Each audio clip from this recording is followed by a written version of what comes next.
plonger dans le meilleur de l'environnement et de la biodiversité. Bienvenue dans Nature Insolite. Salut à toutes et à tous, c'est Kélian et je suis très heureux de vous retrouver pour une toute nouvelle saison de Nature Insolite. Nous attaquons dès cet épisode notre 7e saison intitulée « Au cœur du Limousin ». Comme vous l'avez sûrement constaté à l'extérieur, comme par exemple sur le site internet de Nature Insolite, je rappelle www.nature-insolite.fr, cette saison est accompagnée d'un partenaire de marque, un partenaire local issu d'un organisme national, la FNE Limousin. Il nous accompagne sur toute la saison pour nous offrir une vraie valeur de contenu qui sera bien évidemment tout public et compréhensible par tous. Ils nous offriront également 2 interviews exclusives avec 2 de leurs figures emblématiques, des personnes qui font partie de l'histoire de cette association. Et pour retrouver toute l'ADN de notre partenaire, la FNE Limousin, je vous invite activement à découvrir leur site internet qui vous permettra ainsi d'en savoir plus, beaucoup plus. Pour cela, rien de plus simple que de taper dans votre barre de recherche fne-limousin.fr. Bon, nous allons désormais pouvoir commencer. Cet épisode va surtout aborder l'eau. Oui, vous avez bien entendu, l'eau. Nous allons parler d'un point fort qui s'adresse particulièrement à notre belle région, la ressource en eau. Déjà, commençons par une simple question. Pourquoi le Limousin est une région riche en eau ? Je vous explique ça tout de suite. Déjà, un point géographique important en Limousin, le plateau des 1000 vaches. Dans cette zone, on retrouve la tourbière de Longeyroux, qui est la plus vaste de la région, avec ses plus de 250 hectares de zones humides, formées avec plus de 7000 ans d'accumulation de matière organique et par l'écoulement de l'eau dans cette très grande cuvette. Pour rappel, pour ceux qui ne savent pas forcément ce que c'est, en tout cas, la tourbière, il s'agit tout simplement d'une zone où s'accumulent, comme je viens de vous le dire, des matières organiques et surtout de l'eau en grande quantité qui est retenue. D'ailleurs, c'est souvent grâce aux tourbières que les sols pendant l'été sont moins vulnérables à la sécheresse, car ceux-là sont alimentés par la tourbière qui, par elle-même, lorsque le sol s'assèche, libère de l'eau, pas forcément l'intégralité, mais quelques milliers de litres qu'elle a retenu lors de nombreuses phases d'accumulation. Bref.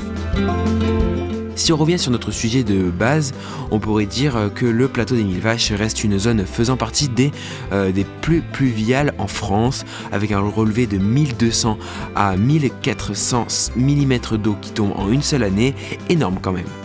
Cependant, le Limousin reste un territoire qui possède très peu de réserves d'eau souterraines, donc forcément, c'est stocké autrement. Le Limousin compte également de nombreux petits cours d'eau. Il contribue activement à l'alimentation de grands fleuves français et connus, d'ailleurs comme les bassins Adour-Garonne et Loire-Bretagne, sans en citer d'autres. Pour vous donner un peu plus d'exemples sur la matière, cela permet une alimentation directe pour la Vézère, la Corrèze, la Dordogne et bien d'autres.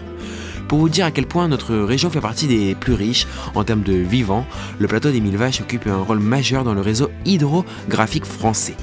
Cela permet notamment l'auto-épuration de l'eau grâce à des filtrations naturelles par le sol, la végétation et bien sûr l'action de nombreux micro-organismes toujours invisibles à l'œil humain. Malheureusement, au cours des années passées, le Limousin s'est transformé, notre région n'est plus exactement la même qu'elle n'était auparavant. Alors d'un point de vue historique, savez-vous pourquoi le plateau des 1000 vaches s'appelle ainsi ? Non ? Eh bien, je vous explique ça tout de suite. En fait, ce n'est pas exactement pour les bovins qui vivent dessus au quotidien ni en rapport avec d'autres espèces animales. Bien au contraire. Il s'agit d'un nom choisi par le fait qu'auparavant on disait souvent les 1000 sources qui jaillissent. Alors Laurent Dubois, dont on ignore sa fonction, explique dans un article de presse que par rapport à avant, 60% de l'eau qui tombe du ciel n'arrive plus au sol. C'est-à-dire que l'urbanisation a en partie détruit ce système naturel qui permettait à l'eau de tomber pour par la suite s'infiltrer dans un sol naturel. Alors c'est un problème majeur aujourd'hui et nous n'avons pas encore trouvé toutes les solutions pour pouvoir tout simplement s'en sortir. Je vous remercie de m'avoir suivi dans ce début de saison, toujours en partenariat avec la FNE Limousin. On revient très bientôt ensemble avec une nouvelle édition, bien sûr, toujours aussi intéressante.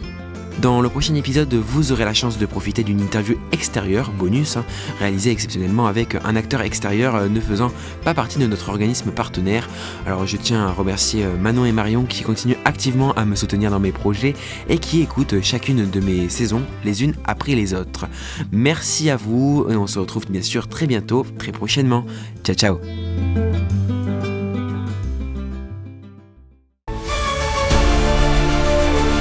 Merci d'avoir suivi Nature Insolite sur Cristal FM. Pour retrouver l'intégralité de l'émission en replay, rendez-vous sur www.nature-insolite.fr. À très bientôt pour de nouvelles découvertes.